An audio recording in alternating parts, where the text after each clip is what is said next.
Good late Thursday, everybody. Meteorologist Casey Cloud here in the Weather Center giving you the latest right now on the Doppler radar picture across the region. We do have some shower activity on the border right now as you look toward parts of the Big Bend and toward south central Georgia. You can see some of this accent there and toward parts of northern Leon County, getting into toward Thomas County, even into Brooks County there and up into toward Cook County. Some surrounding regions getting involved too, but nothing strong or severe at this point. But that could change as we get later into the overnight hours. So that's something we'll be keeping our eyes on here in the Weather Center on for sure. So just giving you a look at what's really going on with some of the heavier accent right now. Maybe reducing visibility some on the roads there with those heavier downpours. But again, nothing too strong right now, nothing severe. No lightning showing up out of this accent at the moment. Did see a little bit of it earlier on as we were looking at some of our information coming in here to the Weather Center. But I'll go ahead and broaden the view out now.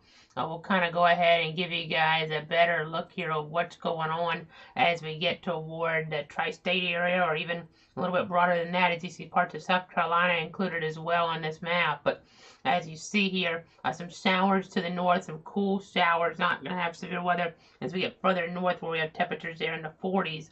But as we get closer to ward areas here into ward Florida, you have a little bit of instability at least trying to come into play. You see that little green shaded area there, that's a damaging wind risk here for the overnight hours, a marginal one, but it's not zero, so we're paying attention here to the weather situation as it does progress. You can see the special marine warnings in play as we're looking toward the Gulf of Mexico. We have a couple of those here in play as we're looking off of Pensacola, off of Panama City, because we just have to keep our eyes on some of this action. Maybe that's coming on in. Maybe it is the stuff that kind of provides us and prompts us here to get some special weather statements here in play for some of our local counties, or maybe even some severe thunderstorm warning to be issued. So we're paying attention to that. You see right now 71 toward Tallahassee, 66 toward Keystone there in north central Florida. So some pretty warm temperatures in toward parts of the region. But as you get further up into toward areas there like Albany, they're down to 55 degrees right now. Fitzgerald at 56, so that severe threat will be more limited. If not, almost zero as we get further toward the north here. Really just watching that strong storm through as you see our winds kind of showing you that where we have the winds coming in from the north, it's going to be really hard to get anything to become too strong here on the board. But we have that southerly wind or that southerly flow here, we have more of that warm air trying to come in. That kind of shows where we could have some stronger acts and try to come together. We'll just wait and see. But no huge threats here. It's just something to pay attention to again. Marginal wind risk here, but not a marginal tornado risk or anything along those lines, or a marginal hail risk. Granted, you can't ever rule out maybe a rogue tornado warning, but again, we're not really looking at that potential here to be overwhelming at this point. But as you look further over toward the east here, you can see we're going to be watching here some of these areas as we get toward the Swanee River Valley, as we get toward the morning hours as well. Now, there's no formal severe weather risk at this point as we get further east, but not completely going to rule out a rogue severe storm toward the Swanee River Valley or further over toward north central Florida or even northeastern Florida. So we'll be paying attention to that here as maybe parameters even try to come into play a little bit as we get towards central Florida. But again, the threat is limited overall, and nothing to be too concerned about, but just don't completely lay your guard down here as we monitor the situation. So we're going to go ahead and zoom out a little bit here on our mapping right now. You'll be able to see here kind of what's going on from a broader level, and temperatures have warmed up enough here in some of these areas to make things better out toward the west where we've been dealing with the ice storm situation, but still quite a large number of power outages remain as we get toward the Lone Star State. We're going to keep our eyes on that situation there as they have to thaw out more so as we look ahead, but there's a lot of damage to some of those trees out there, some of those power lines, of course. Not a great situation, not an overwhelming situation for all of Texas per se. Some areas like Houston didn't really get affected because they were staying in some of that bit of warmer air there. Really, that was some good news for that area toward southeastern Texas after what they've been through there last week with that terrible tornado coming through part of the Houston metro, the southeastern part of the metro.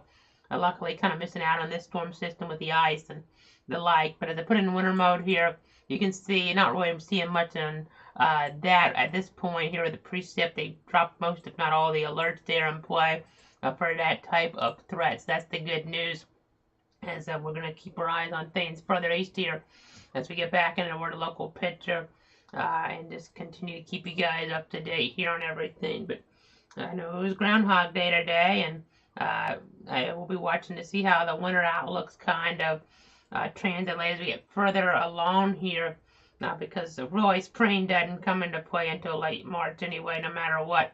It kind of comes there out of the groundhog and the announcement. But as we go ahead and just continue to watch things here, I want to go ahead and switch over to the graphic system now and show you a look back in weather history, because I know today hadn't been too active overall, but in terms of any type of severe weather. Of course, the ice impact still going to the west, but that's starting to kind of relax now with the ongoing weather part of things. Just kind of having to deal with the aftermath of it more so as we get out toward the west. But looking back 16 years ago this morning, it was a terrifying overnight period here toward areas of central Florida.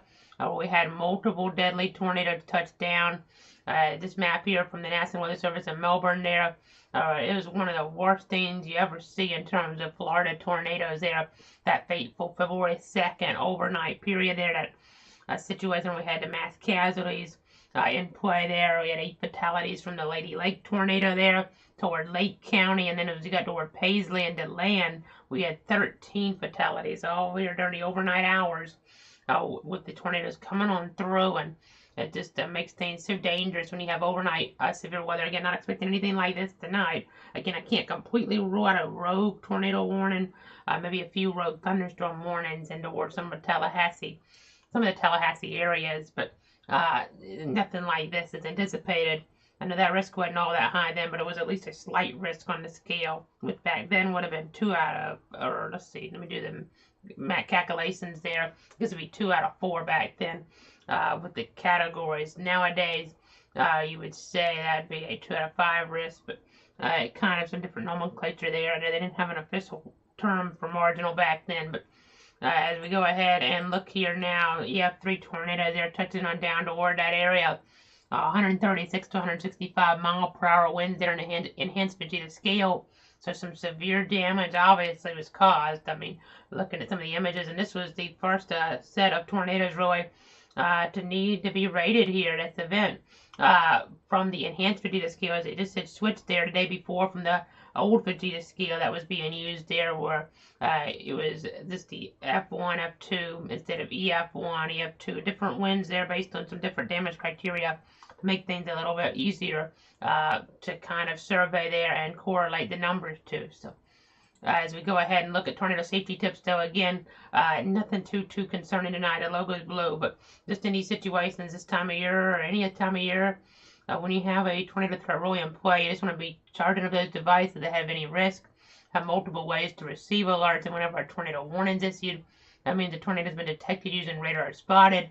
Seek shelter inside that sturdy building. And we keep going over these over and over and over again, but I hope it helps somebody out there one day. Me going over this stuff over and over and over again on our coverage over the weeks and months and years is just want to get as many walls between you and the outside as possible when you're under a tornado warning. Protect yourself from flying debris by putting on a bicycle helmet. And then as we look here at our coverage area, of course, we're always on for any tornado warning storms to go through any one of our 62 counties here. We're giving you the latest. That area there that was impacted just outside of the viewing circle, but still, it was a very big event. I remember hearing about it when I woke up that morning to get ready for school, just hearing the different reports there coming out of that area in Central Florida. So fateful and just terrifying to hear about it with the mass casualty type of wording. But as you see here, next 7 days in terms of rainfall, I know I was looking at some of the drought outlook information earlier on here in the Weather Center. You can get that at cloudweather.com/extra there. But around periods when we were really looking at that, concern setting on up there toward the Taylor County region in general. Some concern further east here, but it's in a lower category. So we need the rain. We're not going to get a lot, but toward areas like Perry there, toward Live Oak, maybe about 1/4 to 1/2 inch there in play. As we're looking ahead toward areas like Monticello there as well. That's that general area there as we kind of talk about here. That vicinity is where we kind of need some of that rain to focus, but not really going to do so. It doesn't look like here, unfortunately, in the next 7 days. You can go to cloudweather.com/radar for an interactive look at things when we're not on the air, and then You see here heavier rain to some extent toward northeast Texas there, and that precip those higher QPF values there, southeast Oklahoma, western Arkansas there, northwestern Louisiana. I know don't want to get too much rain in some of these areas because believe it or not, you could actually have some flooding concerns come into play if you get too much there. It just kind of depends on the situations that you're in because we've had that ice and some of that has to melt and just some different things there that you have to deal with, the wintry weather, the impacts, the aftermath of that. But as we look now toward the extended forecast for the next 7 days, maybe some strong storms here still in the picture on that Friday. Could have a severe storm or rogue one, but I don't really want to kind of officially mention that here, but it is definitely a possibility as we're looking ahead. And I've noticed some of the model wants to project some stuff even a little bit further east here. It's not out of the question with some stronger activity as you're waking up, taking those kids out to the bus stop there tomorrow morning.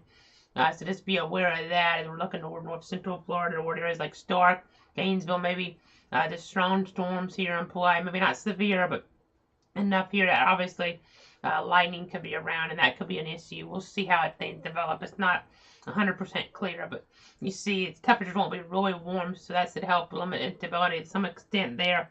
And while we're not too terribly concerned, but then you look towards Saturday, gonna be pretty cool Saturday morning compared to what we've been seeing with these 80s that we've been dealing with toward north central Florida. You see 41 Saturday morning, but then back up to 64 Saturday afternoon. That's still pretty cool, but 70 on Sunday with a little more moisture. Maybe trying to edge in. Some of our guidance on a little bit higher than 30% chances there for rain toward the east, but didn't want to go too high because some of our more global guidance was kind of going away from that. But I know that North American model, one that's not always reliable, but it's something that we like to use. It was really being aggressive about that moisture on Sunday. Not really seeing that, though, in our more reliable guidance at this point, so I didn't want to edge the chances up. But it's something to keep an eye on. Maybe some stronger storms downstate. We'll see. But then as we get toward Monday here, you can see 74 for that high, and you really see that roller coaster ride continuing. 78 Tuesday, 80 Wednesday. This doesn't preclude some spots from getting a little bit higher up in that 80 scale.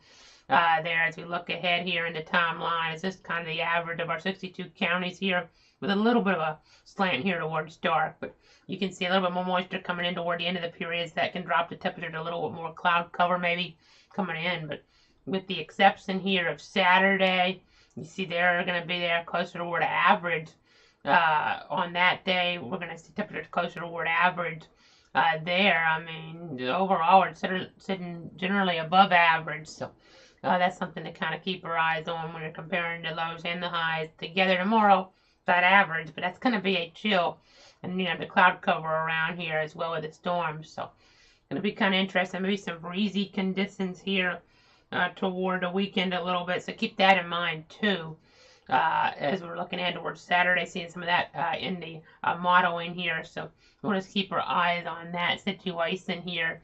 Could be a little bit gusty at times. So maybe some good kite flying weather. We'll see, but just gotta always be careful when you're out and about. But again, we'll go ahead and move away from this here for now. You can see here the rain to the north. Again, the cool rain, so you're not concerned with severe weather in that vicinity. So that's some good news here as we're looking further on up here in the picture as we're getting toward areas like central and northern Georgia. But when you have the warmer air in place, you still kind of have to keep your eyes on things to some degree. And you have the lightning here in the Gulf of Mexico. You see the marine warnings here as they continue to zoom in here. You can kind of see some of this accent is moving off toward the northeast here at about 40 knots. And then there's a gust of 39 knots there recently in the Gulf of Mexico. So we'll have to watch to see if this is some stronger accent in play as it gets further on in. I think it will be stronger. Now, the bigger question is if it's severe or not. If it's a strong accent, we won't need to really post about it much, if any. But if it's severe accent, obviously we'll be posting about it and maybe cutting in from time to time on the various platforms here in the Weather Center. So we'll be keeping our eyes on things as I zoom on out here, trying to give you guys a view of it. It's moving again northeast there as it tries to get closer to the coast to see how things kind of hold together. If they don't, instability here, surface-based, isn't all that high, but it's going up a little bit here. And then this is another look at that. It's going up a little bit more well refined, and to back it up here and go forward. You see a little bit of that trying to inch in here toward the Big Bend region. So that's something to keep an eye on at least. Super composites a little displaced and significant tornadoes displaced. But It's not a zero threat, but it's not something, again, that we're too concerned about. But you see infrared satellites and a little bit of colder cloud tops there in the Gulf, but nothing, again, that's overwhelming in nature. But you could get a rogue warning or two, or three. We'll be here watching. We'll be here tracking it all for you if necessary during the overnight hours. And again, no formal risk as of now for this Running River Valley, North Central Florida, Northeast Florida, but that could always change, and we could get a marginal introduced, and you can get that up-to-date information there. There at cloudweather.com/severe. You also have the automated account there, twitter.com/cloud_WXL. We posting that if we get a marginal out further east. But that's just kind of something that's more that's dealt with there on the hyper local level here, and really something that's dealt with here.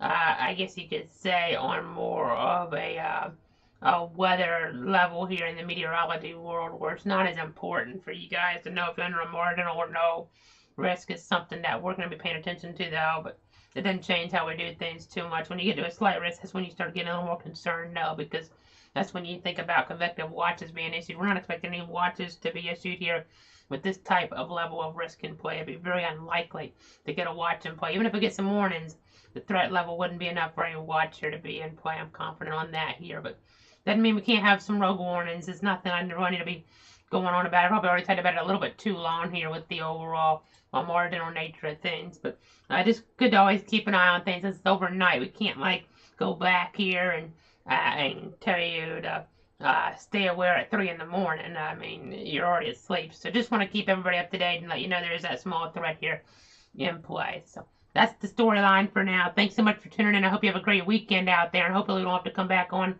till Tuesday here with our next formal update. But if we need to come back on earlier, we will, because it's all about protecting you, your friends, and your family. Have a great night, everybody.